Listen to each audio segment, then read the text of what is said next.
Hello எல்லோரும் எப்படி இருக்கீங்க? இன்றைக்கி நம்மளோட சேனலில் நல்ல கார சாரமான நண்டு குழம்பு எப்படி பண்ணுறதுன்னு பார்க்கலாங்க. இதுக்காக நண்டை நல்லா சுத்தம் பண்ணி எடுத்து வைக்கலாங்க தேவையான அளவு. நம்மளோட சேனலில் ஏற்கனவே நண்டு எப்படி க்ளீன் பண்ணுறதுங்கிற டிப்ஸ் இருக்குது, நீங்கள் அதை கூட பார்க்கலாங்க. நண்டில் பல வெரைட்டி செய்யலாங்க. நண்டு ஃப்ரை, நண்டு செமி கிரேவி, நண்டு வதக்கல் அப்படின்னு நிறைய செய்யலாம். ஆனால் இந்த குழம்பு சாதத்து கூடையும் இட்லி தோசை அது மாதிரி சாப்பிட்றதுக்கு ரொம்ப டேஸ்ட்டாக இருக்குங்க.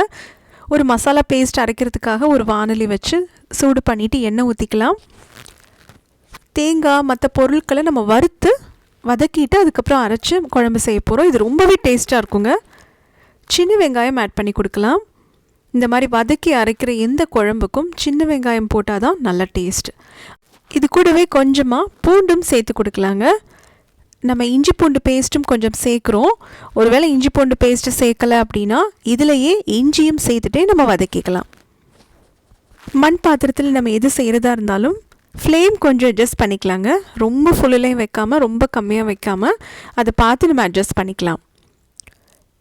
இப்போ கொஞ்சம் வதங்கினதுக்கப்புறமா நம்ம இதில் மிளகு சேர்த்து கொடுக்குறோம், சோம்பு கொஞ்சமாக சேர்க்குறோம், ஜீரகம் சேர்க்குறோம். இது 3 சேர்க்கும்போது நண்டு குழம்பு சூப்பர் டேஸ்ட்டாக இருக்குங்க. அந்த எண்ணெயிலே நல்லா பொரிய விட்டுடலாம். நல்லா வதக்கி அது வாசம் வர வரைக்கும் நம்ம விட்டுடலாங்க. 4-5 கருவேப்பிலை இலையும் சேர்த்து கொடுத்துட்டு நம்ம வதக்கிக்கலாம். கொஞ்சம் இது வதங்கினதுக்கப்புறமா இதில் நம்ம தேங்காய் அதுக்கப்புறம் பொடிகள் எல்லாமே நம்ம சேர்த்து கொடுக்க போகிறோம். ஒருவேளை மிளகு ஜீரகம் சோம்பு பொடியாக கூட நம்ம சேர்க்கலாம். அப்படி சேர்க்குறதா இருந்தால் தேங்காயெலாம் சேர்த்ததுக்கப்புறம் லாஸ்ட்டில் நம்ம ஆட் பண்ணி கொடுக்கலாங்க. இப்போ வெங்காயம், வெள்ளைப்பூடு, சோம்பு, மிளகு, ஜீரகம், கருவேப்பிலை எல்லாம் கொஞ்சம் வதங்கிடுச்சு. இதில் 1 கப் துருவின தேங்காயை சேர்த்து நல்லாவே வதக்கிக்கலாம். தேங்காய் துருவினது இல்லைன்னா தேங்காய் பீசஸாக கட் பண்ணி கூட போட்டுட்டு நம்ம வதக்கலாம். ஆனால் அந்தளவுக்கு அதில் வதங்காது. அதனால தான் நம்ம துருவி சேர்க்கும்போது ஈவனாக எல்லா இடத்துலையும் அது வதங்கி கிடைக்குங்க. கொஞ்சம் லைட்டாக கோல்டன் ப்ரௌன் ஆற வரைக்கும் நம்ம தேங்காவை வதக்கணும். அப்போ தான் குழம்பு நல்லா ருசியாக இருக்கும். இது கூட ஆப்ஷனல் தாங்க, ஒரு சின்ன ஸ்பூன் கசகசா சேர்த்து கொடுக்குறோம். குழம்பு கொஞ்சம் நல்லா திக்காக இருக்கிறதுக்காகவும் இந்த மாதிரி நம்ம கசகசா சேர்த்து கொடுக்குறோம். இப்போ கொஞ்சம் வதக்கினதுக்கப்புறமா நம்ம பொடிகள் சேர்த்து கொடுக்கலாம். நண்டு குழம்புக்கு நல்லா டேஸ்ட் கொடுக்கறது மல்லிப்பொடி, அதனால் கொஞ்சம் ஜாஸ்தி மல்லிப்பொடி சேர்க்கலாம். அப்புறமா கொஞ்சமாக குழம்பு மிளகாய் தூள் நம்ம சேர்க்குறோங்க. வீட்டிலே நம்ம பொடிச்சு வச்சுருப்போம், அரைச்சி வச்சுருப்போம். இல்லைனா கடையில் வாங்குகிற குழம்பு மசாலா தூள் கூட சேர்த்து கொடுக்கலாம். நல்லா டேஸ்ட்டாக இருக்கும். காரத்துக்கு ஏற்ற மாதிரி மிளகாய் தூள் சேர்க்கலாம். காஷ்மீரி மிளகாய் தூளும் நார்மல் மிளகாய் தூளும் கலந்து சேர்த்துக்கலாம். இல்லை கலர் மட்டும் வேணும்னா நம்ம காஷ்மீரி மிளகாய் தூள் மட்டும் சேர்த்து கொடுக்கலாம். இப்போ இதை போட்டுட்டு நல்லா வதக்கி விடலாங்க. கொஞ்சம் கரம் மசாலாவும் 1/2 ஸ்பூன் சேர்த்துருக்குறோம். கொஞ்சம் மஞ்சள் பொடியும் சேர்த்து தான் நம்ம நல்லா வதக்குறோங்க. மசாலா பொடியோட பச்சை வாசம் போகிற அளவுக்கு நல்லாவே வதக்கி விடலாங்க.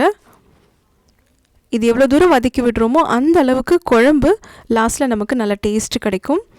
வதக்குனதுக்கப்புறமா நல்லா ஆற வச்சு மிக்ஸி ஜாரில் நல்லா நைஸாக அரைச்சி எடுத்துக்கலாங்க. இப்போ குழம்பு தாளிக்கிறதுக்காக ஒரு வானலியில் எண்ணெய் ஊற்றி சூடு பண்ணிவிட்டு நம்ம தாளிப்பு பொருட்கள் சேர்த்து கொடுக்கலாம். இங்கே ஃபஸ்ட்டு கொஞ்சமாக வெந்தயம் சேர்த்து கொடுக்குறோம். வெந்தயம் சேர்க்கும்போது நல்ல வாசமாக இருக்கும். அது வேண்டான்னா நீங்கள் கூட அதை ஸ்கிப் பண்ணிக்கலாம். அதுக்கப்புறமா கடுகுக்கு பதிலாக ஜீரகம் சோம்பு இந்த மாதிரி சேர்த்து கொடுக்குறோம். தாளிப்பு பொருட்கள் சேர்க்குறது நம்மளோட டேஸ்ட்டு பொறுத்துங்க. நாங்கள் வெந்தயம் ஜீரகம் சோம்பு அப்புறம் கறிவேப்பிலை இந்த மாதிரி நம்ம சேர்த்து கொடுக்குறோம். பச்சை மிளகாய் வேணால் கூட இதில் ஆட் பண்ணிக்கலாம். இங்கே நம்ம தாளிக்கிறதுக்காக கொஞ்சமாக பெரிய வெங்காயம் கட் பண்ணி எடுத்துருக்குறோம். நீல வாக்கில் ஸ்லைஸ் பண்ணது. நிறைய வேணும்னு இல்லை, கொஞ்சமாக போதும். இல்லைன்னா சின்ன வெங்காயம் கூட பொடி பொடியாக நறுக்குனதை சேர்த்து கொடுக்கலாம். ஏற்கனவே நம்ம வெங்காயம் நல்லா வதக்கி அரைச்சிருக்கிறோம். அதனால் கொஞ்சமாக வெங்காயம் தாளிக்கிறதுக்காக மட்டும் போதுங்க. இது இப்போ கொஞ்சம் நல்லா வதக்கி விடலாம்.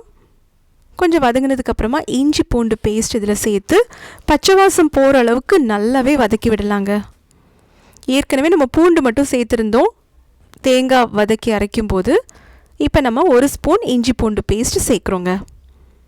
இப்போ நல்லா வதங்கி முடிச்சதுக்கப்புறமா தக்காளி ஆட் பண்ணி உப்பு ஆட் பண்ணி கொடுக்கலாம்.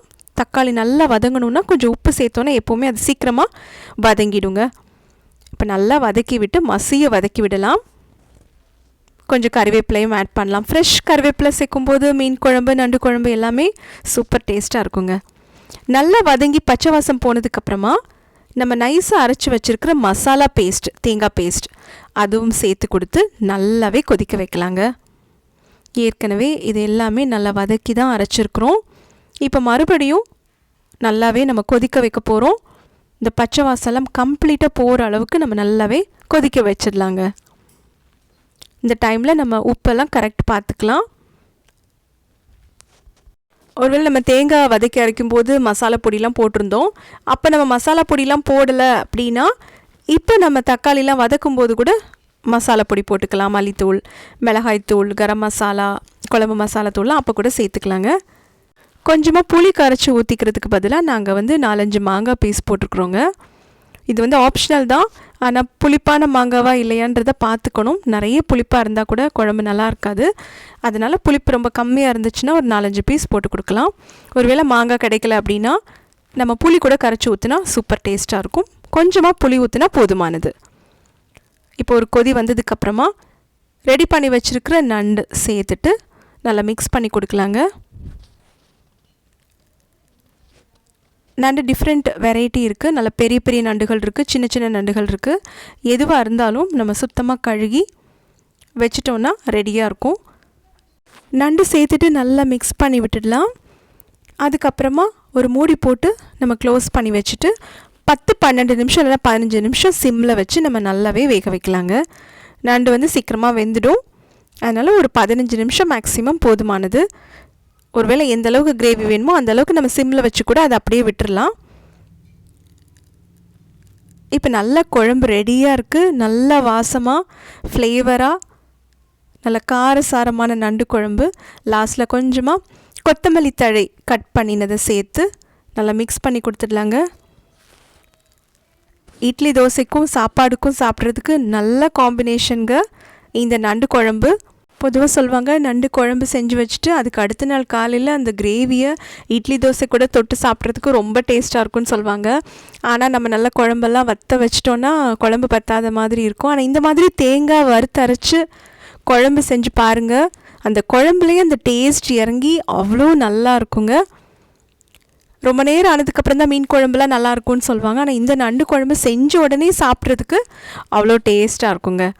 கண்டிப்பாக நீங்களும் வீட்டில் இந்த மாதிரி நண்டு குழம்பு ட்ரை பண்ணி பாருங்க.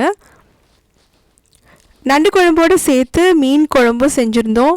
ஒருவேளை தேங்காய் வதக்கி அரைக்க வேண்டான்னா தேங்காய் துருவல் பச்சையாக அது கூடவே சோம்பு கசகசா சேர்த்து அரைச்சிட்டு நம்ம மசாலாலாம் வதக்கி பொடியெல்லாம் சேர்த்ததுக்கப்புறம் கூட நம்ம குழம்பு செஞ்சாலும் நண்டு குழம்பு நல்லாயிருக்கும். இது கூடவே இந்த மீன் குழம்பு, பாறை மீன் குழம்பு செஞ்சுருந்தீங்க, ரொம்ப டேஸ்ட்டாக இருந்துச்சு. இதுவும் தேங்காய் வதக்கி அரைச்சி தான் செஞ்சோம், குழம்பு மசாலாலாம் போட்டு. ஆனால் அதே நேரத்தில் தேங்காய் சேர்க்காமல் கொடம்புளி போட்டு நிறைய மிளகாத்தூள்லாம் போட்டு செஞ்சால் அதுவும் ரொம்ப டேஸ்ட்டாக இருக்குங்க. நிறைய வெரைட்டி மீன் குழம்பு சீக்கிரமே நம்மளோட சேனலில் போட போகிறோம். ஒவ்வொரு ஊரில் இருக்கிற செட்டிநாடு ஸ்டைல் அந்த மாதிரி பல ஸ்டைல் மீன் குழம்பு சீக்கிரமாக போட போகிறோம்.